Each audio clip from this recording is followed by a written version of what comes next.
Трансформация аясында көп жобалар іске асырылып жатыр. Олардың біреуі жаңағы осы сәлемдемелерін алу, сәлемдемелерді жіберу процесін жаңағы жеңілдететін постаматтарымыз. Постаматтар дегеніміз жаңағы осындай жаңа түрде посылкаларын алып кету механизмі. Ол жаңағы мынау Қазақстан бойынша әрбір жерде орналастырылған. Мысалы, жаңағы сауда орталықтарында болсын, басқа да орталықтарда болсын, осындай жүзден астам постаматтар бүгінгі күнде орналастырған, және олар Қазақстанда жасалған.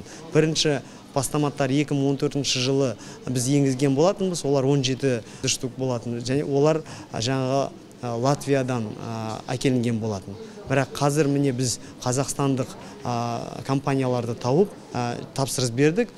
Осы постаматтар жаңа Қазақстанда жасалған, және осының жаңағы софт дейді ғой, бағдарламасы да Қазақстанда жасалған. Тек қана осы жәшіктер емес, осы бағдарламасына қоса да осы Қазақстанда жасалған. Және де екінші жоба айта кетуге болады, ол жаңағы карточкадан ауылдық бөлімшелерге ақша жіберу. Мысалы, қалада көп кісілер банктік карточкалармен қолданылады. Бірақ жаңағы ауылда біреу тұрғындар болса, жаңағы оларға ақша жөнелтетіндерін жіберу мәселесі туындаса, олар жаңағы карточкасынан ақша алып, сосын почталық бөлімшеге бару керек болатын еді, ақша жіберу үшін. Бірақ қазір сол карточкасымен